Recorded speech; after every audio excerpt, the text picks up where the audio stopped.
Nagkaloob ang Department of Agriculture o DA Central Luzon sa pamamagitan ng Regulatory Division ng Philippine Good Agricultural Practices o PhilGAB certification sa piling mga magsasaka at kooperatiba mula sa Nueva Ecija. Kabilang sa mga tumanggap ng sertifikasyon ang Kalasag Multipurpose Cooperative o MPC, Onion and Vegetables Producers Cooperative at Agmuladlay Farm. Ayon sa DA, ang PhilGAB certification ay pagkilala sa patuloy at mahigpit na pagsunod ng mga magsasaka sa ligtas, dekalidad at napapanatiling pamantayan ng produksyon sa agrikultura. Pinapaalalahanan ni DA Supervising Agriculturist at Regional PhilGAB Focal Person Marilyn Villarde ang mga bagong sertipikadong magsasaka na ipagpatuloy at seryosohin ang kanilang pagsunod sa mga prinsipyo ng PhilGAB. Binigyang diin din niya na nagsasagawa ang ahensya ng random monitoring upang matiyak ang tuloy-tuloy na pagpapatupad ng mga pamantayan sa mga sakahan. Samantala, ipinahayag ni Kalasag MPC Chairperson Arnold Dizon ang kanyang pasasalamat sa patuloy na suporta ng DA sa kanilang kooperatiba. Dagdag pa ng DA, target ng Regional PhilGAB team na makapag-inspeksyon at makapagkaloob ng sertifikasyon sa mahigit 100 sakahan ngayong taon bilang bahagi ng kanilang pagsisikap na isulong ang ligtas at dekalidad na produktong agrikultural sa buong gitnang Luzon. Tumanggap ng pandaigdigang pagkilala ang Nueva Ecija University of Science and Technology o NUST matapos mapasama sa Applied HE Public University Ranking ASEAN 2026. Ang NUST ay isa lamang sa 21 pampublikong universidad sa Pilipinas na kabilang sa naturang ranggo at pumwesto sa ika-103 sa hanay ng mga pampubliko at pribadong universidad sa buong rehiyon ng ASEAN.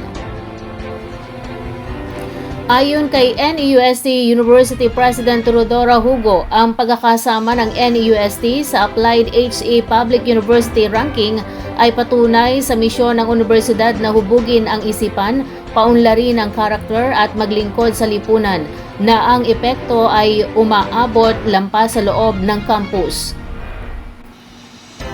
Ang Applied HE Public University Ranking ASEAN 2026 na nasa ikatlong edisyon na ay nagtatampok ng 115 pampublikong universidad sa buong ASEAN na nagpapakita ng mas malawak na partisipasyon ng mga institusyon ng mataas na edukasyon sa rehiyon. Sinusuri ng ranggo ang mga pampubliko at pribadong universidad sa Asia batay sa ugnayan sa komunidad, employability ng mga nagtapos, kasiyahan ng mga mag-aaral, kahusayan sa pananaliksik, international na ugnayan at pagkilala ng mga kapwa institusyon.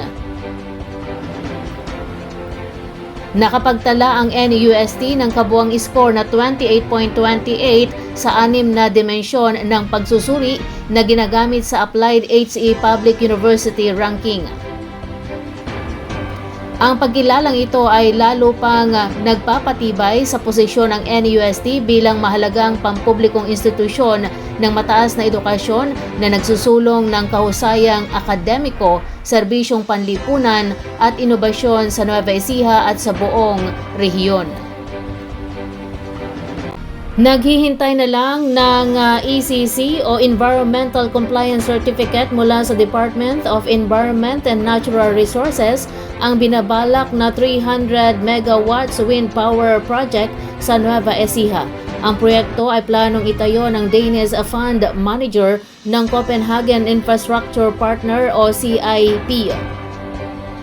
Isasagawa ang proyekto sa pamagitan ng subsidiary nitong San Jose Onshore Wind Power Corporation.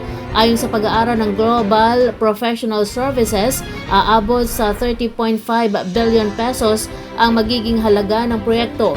Kapag naibigay ang ECC, maaari nang magpatuloy ang proyekto sa susunod na development stage. Sa pamamagitan ng ECC ay matitiyak na ligtas ang proyekto sa kalikasan at sa mga komunidad. Nakatakdang itayo ang nasabing proyekto sa mga bayan ng Lupao at Caranglan sa Nueva Ecija. Sakop nito ang 4,617 hectares sa loob ng Talavera Watershed Forest Reserve na makakapag-generate ng 300 MW renewable energy o RE capacity. Inaasang magsisimula ang pre-construction works sa ikatlong quarter ng susunod na taon. Pagkatapos nito, sisimula ng aktual na konstruksyon sa ikalawang quarter ng 2027.